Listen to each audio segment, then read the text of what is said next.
Craft conversations. Craft conversation. Suede is really a state of mind. Hello, guys. What's going on? Just putting in on the Ashley River. Figured I would do a little episode for you. It's been a little while. I was putting in over here, and of course the water levels are just outrageous because, the Hurricane Debbie, Tropical Storm Debbie, whatever kind of Debbie, Little Debbie, Big Debbie, you want to call her, came through here, about, when the hell was that? A couple weeks ago. And just flooded the whole fucking state out, So of course this river was outrageous. I think it reached the highest levels it's ever reached. I think it might have been a record. I can't remember. I wasn't in town. But I decided today, matter of fact, the Ashley River State Park, I think, just reopened today. They've been shut down because of the flooding. They're right there on the river. I think the level just went up so high that it just swamped out the entire park. So they had it closed down. I think today was the grand reopening. If I'm not mistaken, I think that's what my friend Deb sent me in a text message yesterday. So I decided, you know what, it's time to get on the Ashley River. Let's go check out these levels. I looked at the levels for high tide, and I think it was going to be like, 3.29. And, normally it's running at a high tide down in around the 1.8 level, 2.3, somewhere around there in that range, I guess. I'm just taking a guess. This isn't scientific or researched or anything like that. But I did look at the level for today, and it was 3.8, I think, or something like that at the high tide level. So I figured, why not? Let's put in. We'll get a different look at the river because it's going to be a lot wider. It's going to be a lot fuller. There won't be as much debris to get around. It's probably going to be a little easier, And as soon as I was putting in on the river, I was getting my boat set up and getting ready to put in and launch. Saw two Sea-Doos kind of blow by the landing, and I've never seen any boats, any Sea-Doos, any type of motorcraft above this level, going upriver from the Bacon's Bridge, Ashley River Park landing. So that was something new to me, and it's going to be something new if they come back downriver, because obviously they're going to create some wake and some waves, and you're going to smell the gas and all this kind of bullshit that you kind of hope to get away from, when you're on this other part of the river. That's one of the benefits and one of the pluses of being up on the upper Ashley, is that you don't have the motorcraft, because it's usually so narrow and there's so many obstructions that motorized vehicles don't come up this way. That has changed. But it shouldn't change for too long, because the water levels are going to come back down, and they are coming back down. But regardless, this is what we're doing. I decided I'm going to do a show. I'm just giving you a look at the river at the moment, front of my boat. I've got my PFD, my personal flotation device, up there up front. Normally I put it in the back, but it gets a little wet in the back there, so excuse me. So I put it in the front today.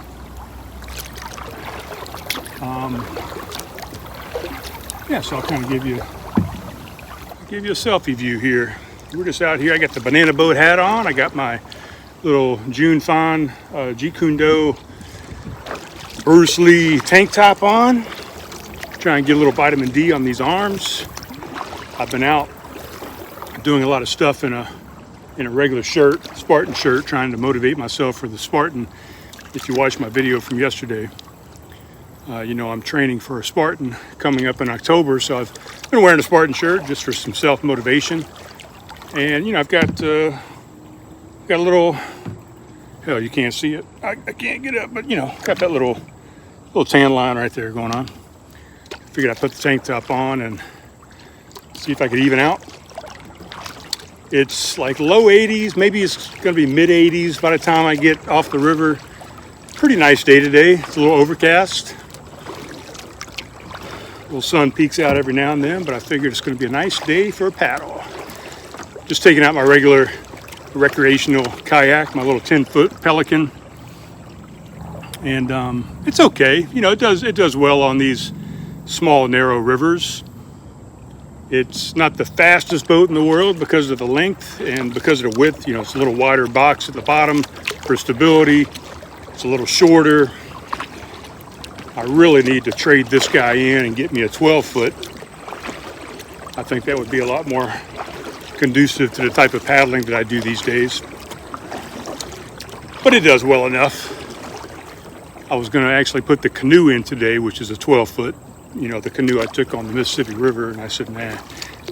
I had just gotten it off the back of the truck a few days ago, and I've got it kind of stashed up and stored on some sawhorses out of the way, and I really didn't feel like carrying it back to the front of the yard and hoisting it up onto the truck. It's a little more cumbersome, obviously.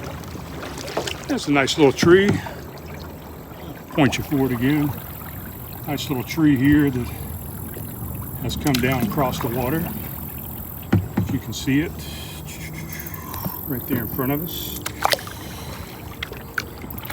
It has come down across, and luckily, if you can see,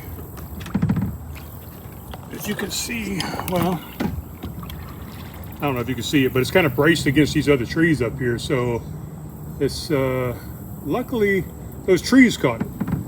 And I'm not going to do a whole lot of this because it's kind of a pain in the ass, but luckily those trees caught it and it didn't cross the entire river, because that probably would have ended our trip right here, because it's a pretty big tree and there would probably be no getting around it. I hate to even go under it because it's kind of scary. I almost just ran right into a spider web. Would have been right in the face. But yeah, hopefully it's not too many things like that. Man, now I've got the camera all skewed. Sorry guys, I'm a professional. What is going on now? It's all too close. There we go. Yeah, it's almost just ran right into a banana spider. Had a nice web built up right there in the way. But the good thing is I'm going to get a different look at this river, because it's going to be much different than any time I've come upriver from the Ashland River Park landing. It's going to be a lot different look. I don't know how far we're going to go. You know, I'm doing training, so this will be a good row, good back workout, a good arm workout, just some cardio, get the heart rate up a little bit. And just, you know, kind of some cross training, I guess you could say. Did a little walk with Cutie Pie this morning, about 1.5 miles. Try and get in 1.25 miles, 1.5 miles with her every day. Adds to my step count. And here comes those sea-doos, and I'll give you a look here. They're coming up. All right. Hey, good man. How are y'all? Taking advantage of the hot tub. I see that. Yeah, you normally can't get up here. Really? Yeah. Beautiful up there. Awesome. Thank you. There's a big old tree though. I don't know if you can get through. Okay.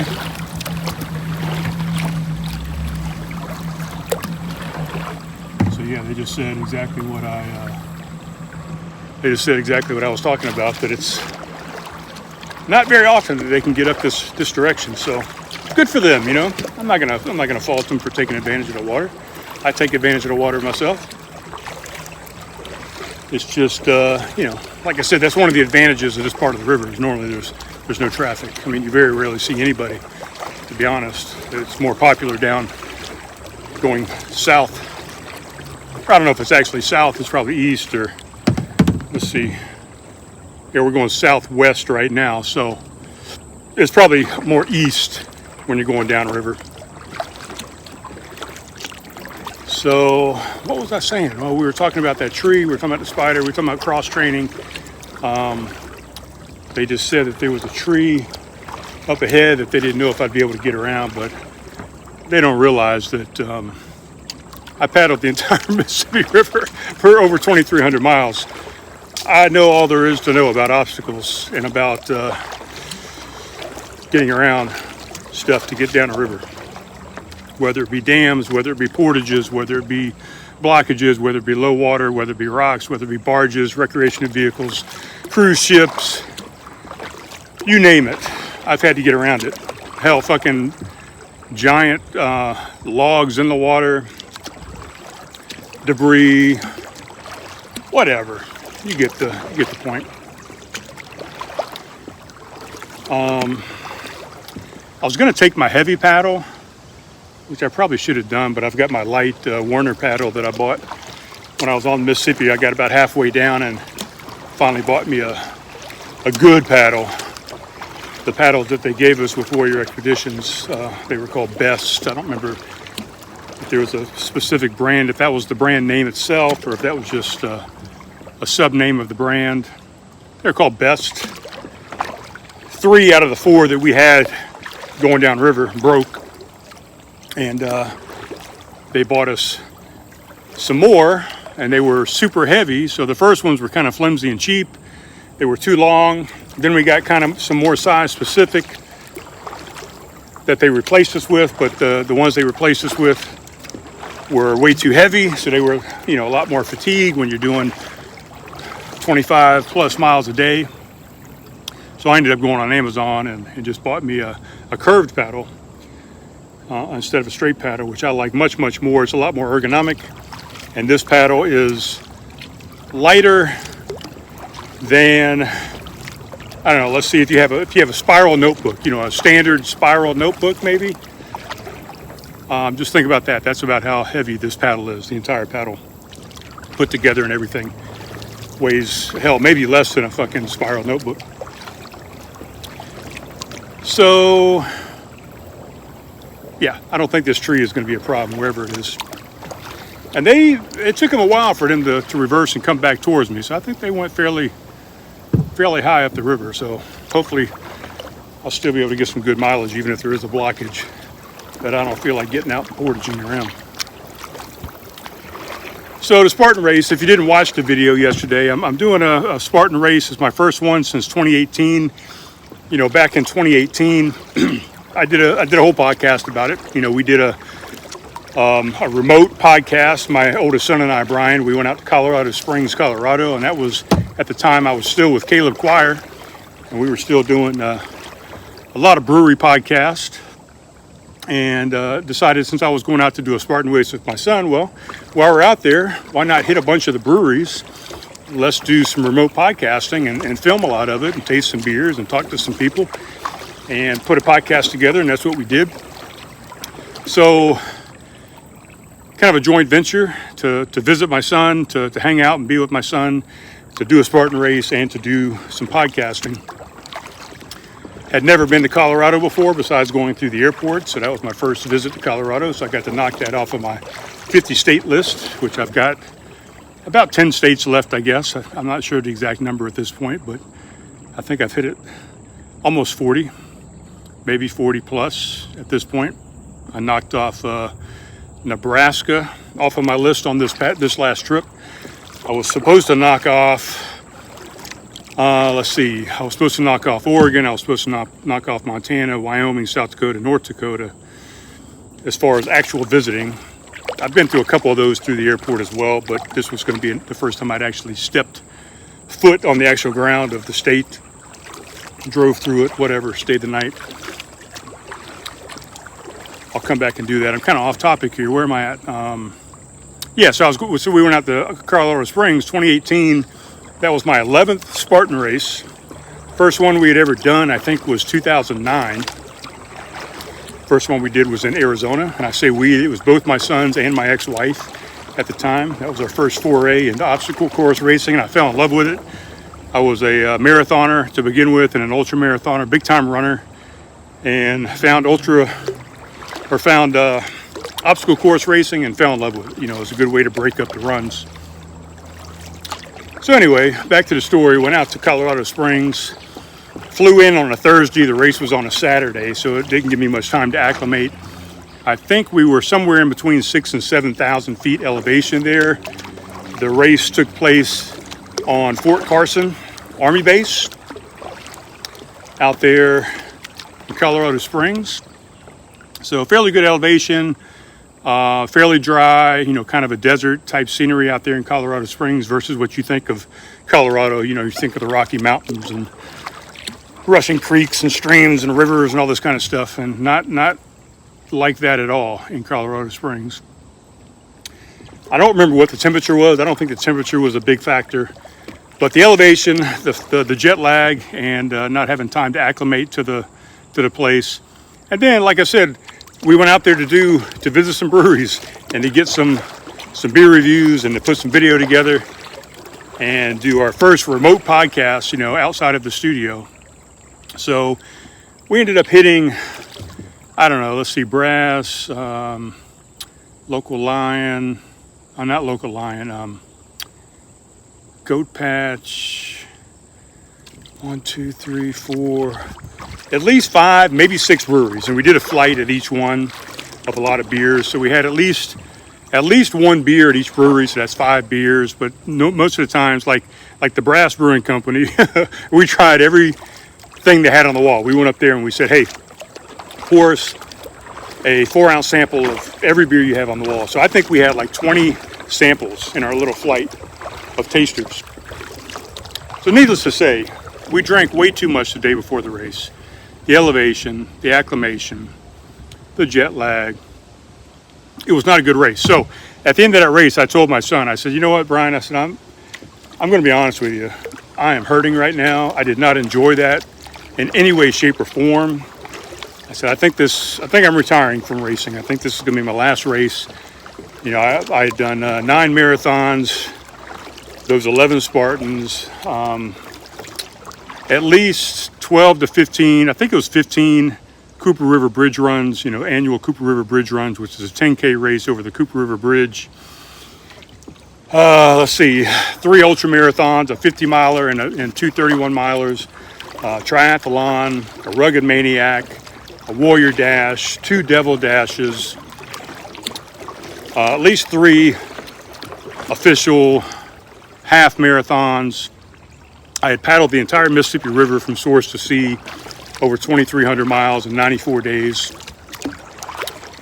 What else? Numerous 5Ks, 10 milers, 8 milers, you name it. Whatever it is, I've kind of done it in the endurance category, adventure category type stuff. Oh, got grabbed by a log, underwater log over there. So I told myself, I said, self, I think I'm retiring. And I told my son, I think I'm retiring. I think I'm done. I didn't enjoy this. The last one I had done prior to that was with my older brother, Bruce.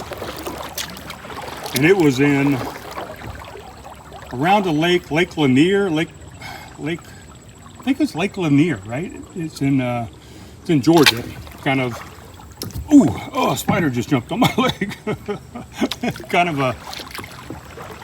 it's a Lake Lanier in Georgia, I believe, kind of west of Atlanta, kind of around up the suburbs of Atlanta area, I think. He was a Spartan Super as well, and super trained for that. I had a neck surgery pretty close to that, and I don't think I'd had my shoulder surgery yet, but I had recovered from my neck surgery, and I had trained really hard because I wanted to be able to beat my brother. He had gotten really hardcore into running after his cancer scare. We're going to get into that a little bit more, but he had gotten really hardcore into working out and trying to get in shape and trying to beat his cancer, and just kind of changed his lifestyle quite a bit after that. And I knew he was training to beat me. You know, he did not have a good time at his first Spartan race shortly after the cancer and the chemo and the radiation and all that kind of good stuff, surgery. So he did not do very well. We did a Spartan sprint to start off with, you know, the smallest distance, the 5K distance.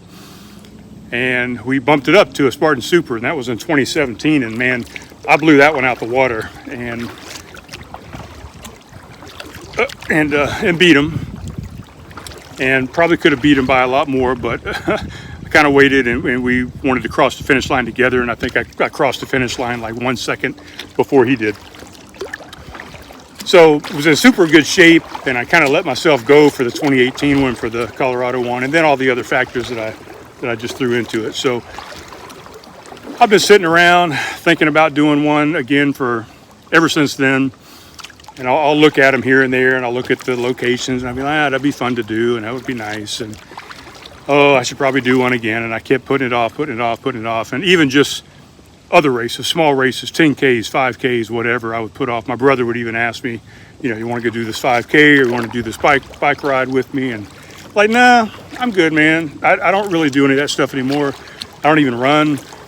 I get out and get my steps in and do some walking, and I'll lift some kettlebells here and there and do some push-ups and some burpees and whatever. But just kind of really got out of the workout bug, the fitness bug, and kind of got more into a sedentary lifestyle and started sitting a lot more and drinking a lot more, and of course the weight started pounding back on. So I was out on the road, and I went through 13 different states. Maybe it was 14 this past trip, I can't remember, but I got out there and started getting back in shape a little bit, started hitting the gym, started doing some workouts. I carried some bands with me. I had my bike with me. I took both my boats with me, but I didn't have any chances to put them in the water. Or I didn't make any chances. I had chances, but I didn't make it happen. And I decided during this trip, right after I left Flagstaff, Arizona, and I'd been doing some working out and hitting some of that elevation and hitting some hills and some trails and stuff with my son and my brother. And I said, you know what, man, I gotta get back in shape. I gotta get back on the trail. I gotta get motivated. I used to really loved inspiring and motivating other people as well, and I felt like I did that. So I told myself again, I said, Self, you need to get back on this horse. You need to get back on that trail. You need to get back out there. People look up to you. They've always been inspired by your accomplishments, and a lot of people get motivated and do their things because of some of the stuff that I've done. So that's what I did.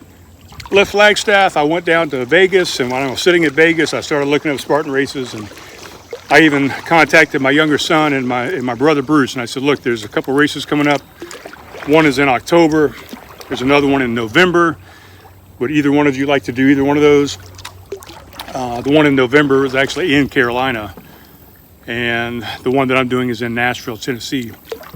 Both of them turned me down. Both of them said, nah, I don't think I'm interested. I don't think I'm down for that right now. So I don't blame them, because I wasn't in for it for the last 6 years. So I said, well, I'm going to do it. I'm not going to make an excuse that you guys aren't doing it, so I'm not going to do it. I don't want to do it alone. I just said, I'm going to do it. I've never done one by myself.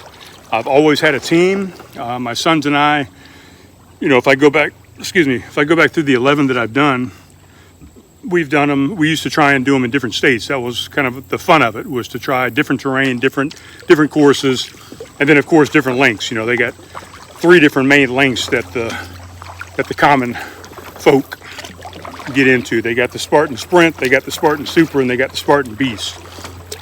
We've done all 3 levels. We've even, all 3 of us, gotten our trifecta within a year. If you do all 3 distances within a calendar year, you get a trifecta medal, saying that you beat all 3 of them in a year. So we've done a lot of them. We've done them in Arizona, we've done them in Utah, we've done them in Nevada, California, Georgia, South Carolina, Washington. Where else?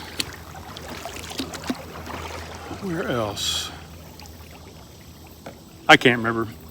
But did a lot of them. We've always done them together, either as a family, me, my sons, and my wife, or either just me and one of my sons, or me and both of my sons. Both my sons and I, whatever. However you want to say it, right? Not really. You should say it the correct way, but English is a thing. Language is a thing. So this will be my first one running solo, so I'm not going to have those guys to push me. I'm going to push myself, which I've done numerous times. Almost all my marathons, except for 2, I did by myself.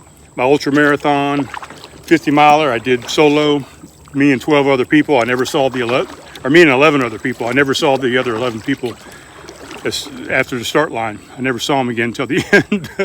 So we kind of spread out and just did our own thing on the course. But that's fine. There's going to be thousands of other people out there, and there'll be hundreds within my time group, starting time. It's going to be up in Nashville. It's going to be at a decent elevation level. I'm training here at elevation or I'm sorry, not at elevation, at sea level. And just give you a front look here so you're not just looking at me the whole time. This one is going to be at, I think, 1,000 feet, if that. It might even be less than 1,000 feet, but there's some farm up there. It's kind of east of Nashville. There's a town also called Lebanon, and it's actually east of Lebanon. So if you were in Nashville, I think it's like a 35-minute drive from Nashville. I think this might be, spin you around here, I think this might be the tree that they said. I might not be able to get around, but come on, guys. This is a piece of cake. This ain't nothing to get around. You got a little chute. You got a little chute right over here. And we'll shoot right through this tree, or right through this little gap. Hopefully there's no spider webs. There's a little one there. The current kind of pushed me to the bank a little bit. So there we go, Nashville, 35 minutes east of Nashville. Damn frog, I think, just jumped out of that tree into the water. And yeah, it's going to be good. It's going to be a Spartan Super. I decided I could have signed up for the sprint and done the smaller distance. And I said, no, go big or go home. And this one didn't offer a beast at this location, so I had only the option of 2 races. I think if they would have had a beast, I maybe would have thought about it and said, just jump right in and fucking just go for it. But I'm doing the Super. I've got a training plan going on. I'm hitting a gym membership actually next week to kind of supplement my training for the rest of the month of September. The only thing I don't have access to around here is hills and elevation and climbing. And there's always climbing in a Spartan race. There's always some kind of hill that you have to brutally climb up, either with a sandbag, or you got to carry a bucket full of rocks up it, or you carry a log, or you just have to climb, a 45-degree hill, and normally it's off-road, single track, and you have to climb. Sometimes you have to pull, sometimes you have to crawl. But I don't have anything to simulate that type of training around here unless I go down to the Cooper River Bridge, and that's a haul to get down there and train even once a week. It would be a pain in the ass. So I'm going to join a gym over here that is about 3 miles away from me. And that's going to allow me to get on some elevated treadmill. That's going to allow me to get on some stair steppers, maybe a Jacob's ladder, and do some of that quad thrashing workout that I need to be successful on some of these trails that we'll have to go through.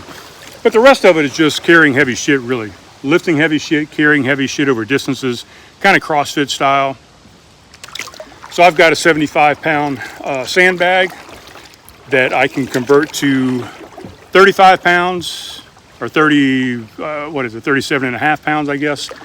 So I can use it as a 37 and a half, which is pretty good level. I think I might see some kayakers coming this direction.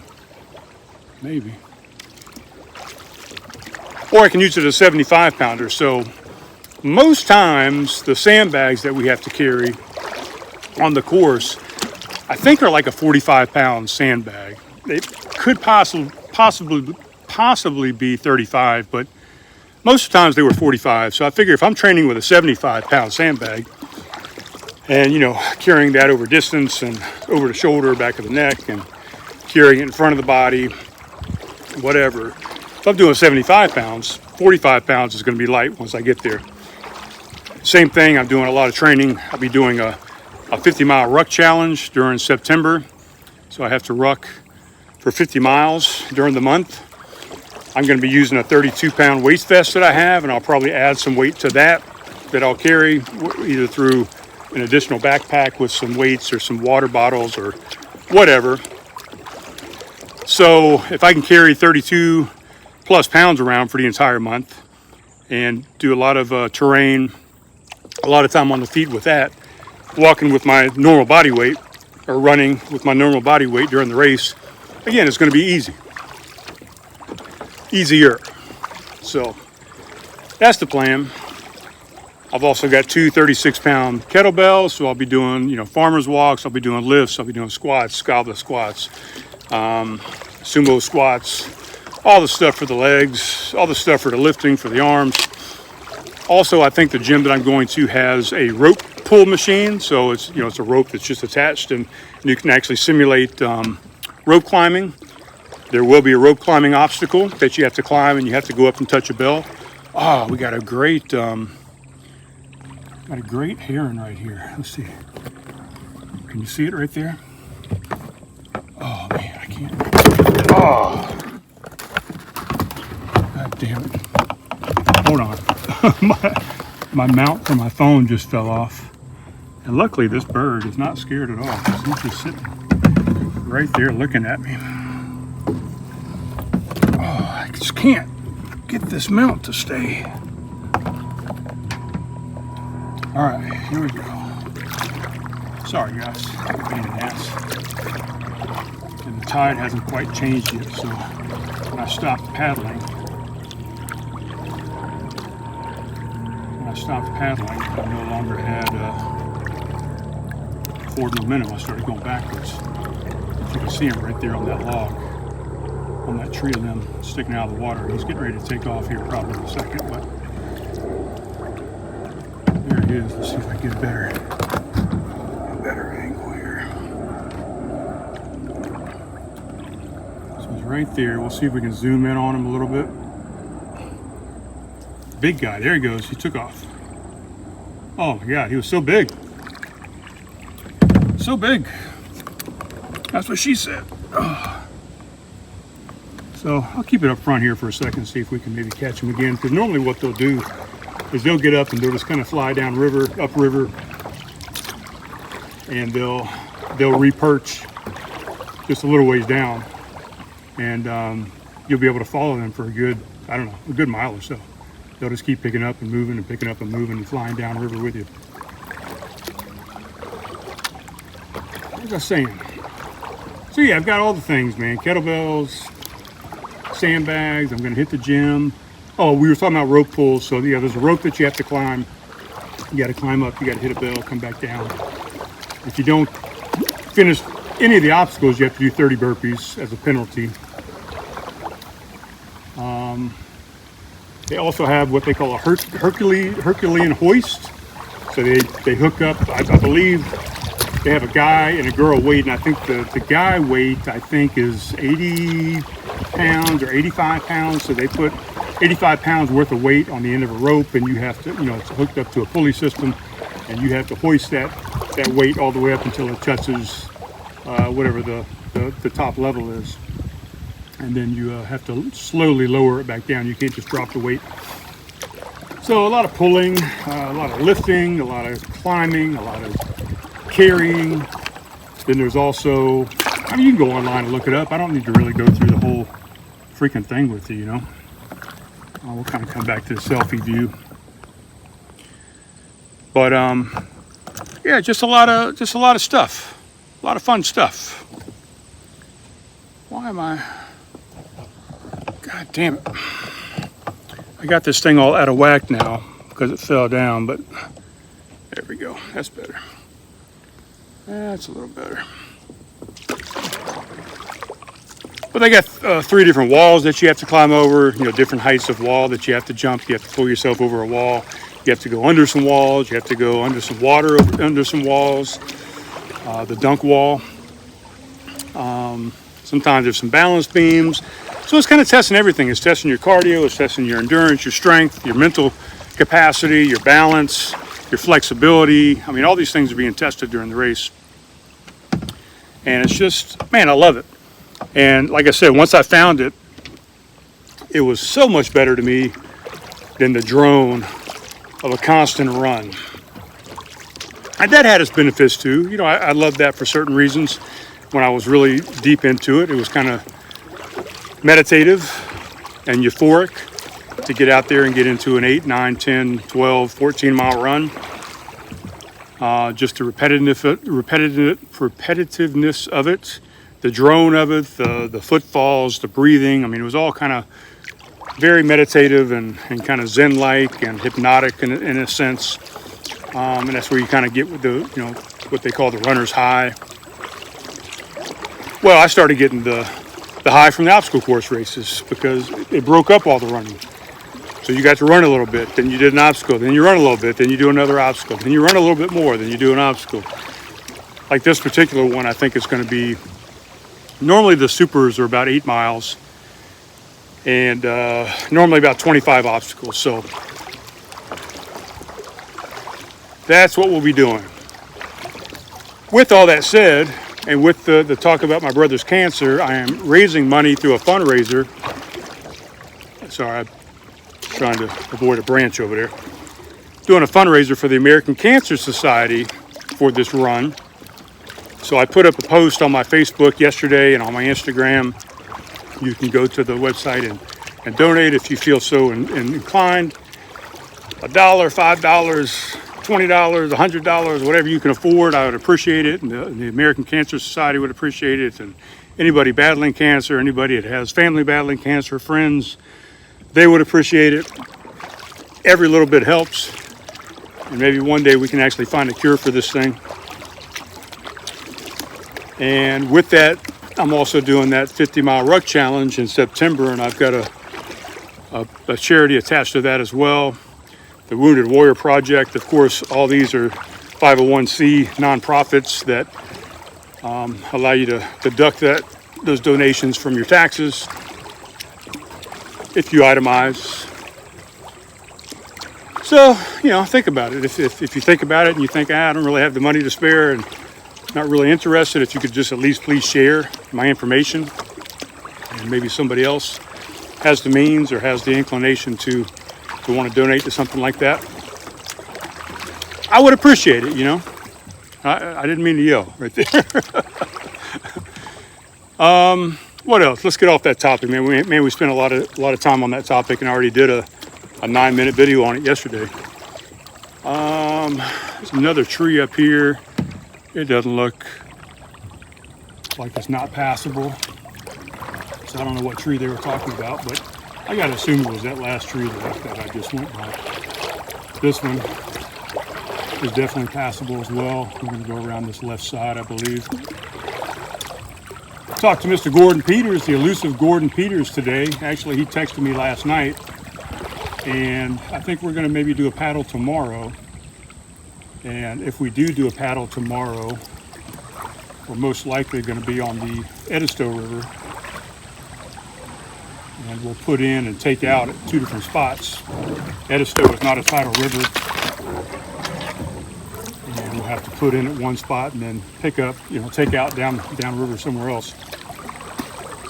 When he talked to me last night, he had our buddy Dennis with him. And it sounded like it was going to be maybe Dennis, Gordon, me. We were going to talk to Mr. Richard Mallett because he's supposed to be back in town, and see if he was interested.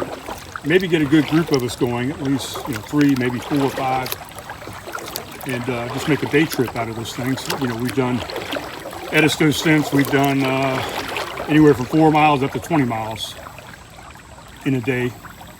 So tomorrow will probably be, I would think, kind of an intermediate day. Although we still got some good daylight, till 7 o'clock at night still. So, but I would think it would probably be a 6 to 8 mile trip for tomorrow. And we normally carry some goodies with us and have a good time. So hopefully that pans out. A lot of times, a good majority of times, they do not pan out. We make plans and we say all this bullshit, and a lot of times we're drinking or something when we start talking about it, and then the next day comes around and we're like, yeah, we ain't doing that. So hopefully that's not the case for tomorrow. I'd really like to hang out with those guys. I haven't seen them in like 3 months, and I'd like to hang out and have a good time, And if we don't, we don't. Maybe I'll come back out to the Ashley again. Maybe I'll do a different portion of it down a little bit lower. What else we got going on? So I'll be doing that. I might try and get out and do a little traveling at the same time. Since I'm going to be going up to Tennessee, some spider webs going through there. Since I'm going to be going up to Tennessee anyway, I'm going to probably carry the trailer. My loose plan. Oh, shit. It's my loose plan, carry the trailer and maybe take Cutie Pie with me as well. Hit the race there in Nashville. Maybe cruise on up and see Mr. Ryan Olds up in St. Louis, since I didn't get a chance to see him on the backside of the trip because there was no availability there at Scott Air Force Base. That was one of the reasons, and possibly go over to Irwin, Tennessee, maybe see my good friends over there, Slayton and Lily, and possibly get on Cold River. I think the season will definitely be done by then as far as rafting goes, but they got, they own a company. They got plenty of rafts. We can go anytime we want to go.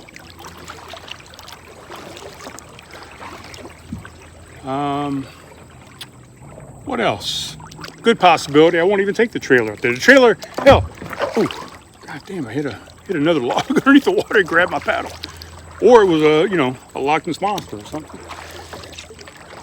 Or possibility, my trailer. I'm taking it up on the 6th of September to Camping World, dropping it off, and they're going to do some assessments of it, to do some warranty work on it. That kind of beat it up a little bit during this trip, and it's brand new. It's under warranty for 7 years. It's got a factory warranty for 3.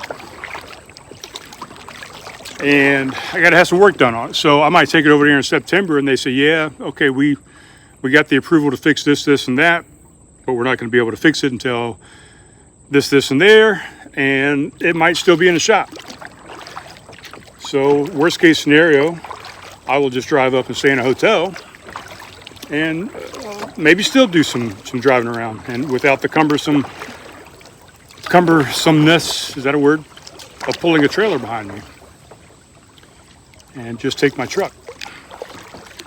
Better gas mileage and all that kind of bullshit. And if that's the case, I could possibly do a couple more things while I'm up that direction, like New York and some other spots possibly. I'm not taking my trailer into Brooklyn, New York to see my son.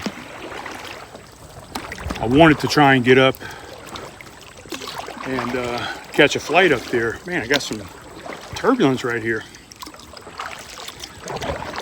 Wanted to get up and see him take an airplane up there, flight. Something's dead over here too. I can smell something rotting. Man, I got a spot right here. There's like a big current right in this spot. I'm having to paddle through this thing.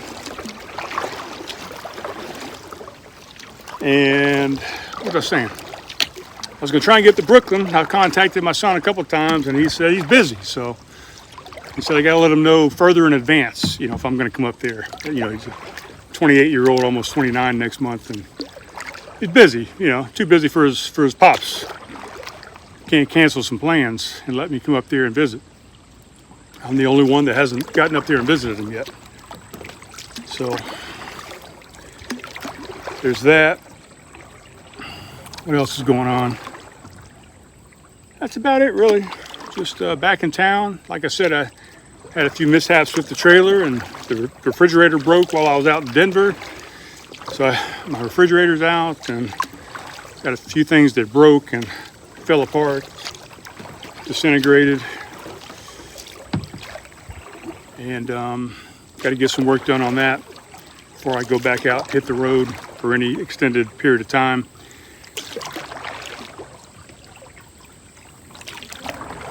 And man, that's a beautiful spider web over there. So that's about all I got. I think we are at 42, 43 minutes. I can't tell. 43 maybe. I have a couple people that want to do a podcast. I haven't done a podcast with somebody in quite some time.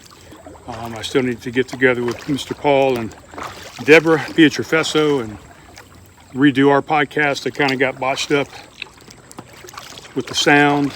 That it just wasn't even publishable because the sound was so horrible. Need to kind of redo that. I have a buddy of mine, Mr. Corey Tate, down in Savannah, wants to do either a remote or a live podcast with him and his new music ventures and sobriety and some different things down there. Of course, there's always a possibility we could get Mr. Slayton Johnson on the phone or on a computer or in person. We did one when I was there back in May.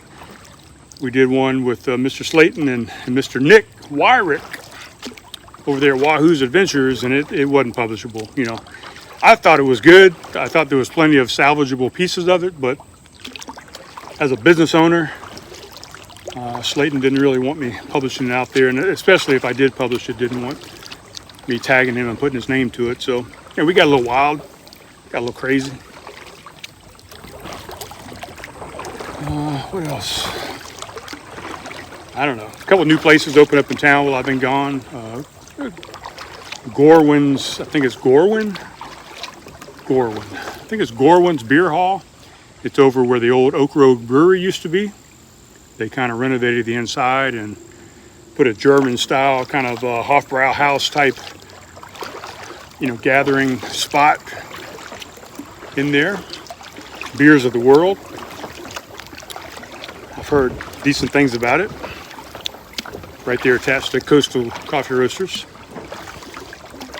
We've got a new Knightsville Bar and Grill that my buddy Michael Carcutt of Gray's fame.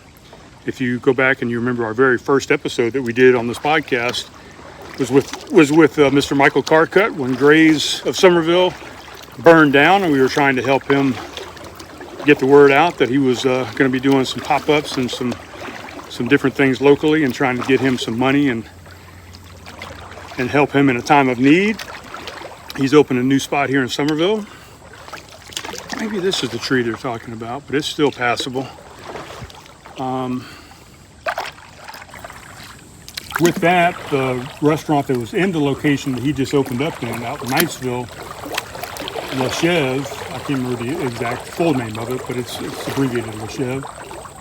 They have moved their location into Somerville now.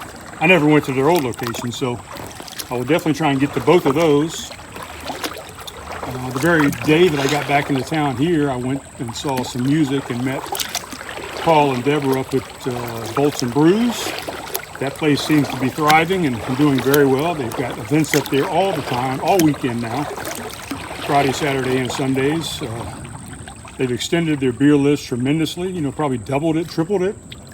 Still don't have any drafts on the wall. All cans still at the moment. They got some food trucks that are coming out there and supporting them as well. They're now on Untapped, so you can at least see what they've got before you even venture out. And there's a new place out in Point Hope, out close to where my buddy and old roommate Tommy Altair works, at the Excellent Wine Whitehall out there. But there's a new place, Community Tap House, I think it's called, or Community Tap, or something like that. I think it's right next door, almost literally, to the Excellent Wine out there in Mount Pleasant. Yeah, who knows? I haven't really dove into what has changed over the past 2 or 3 months, but that's just the scuttlebutt that I've heard so far since I've been back in town, and what I've seen on Instagram and Facebook and those type things while I've been gone. So we'll get out and venture around, you know, see what we can get into. But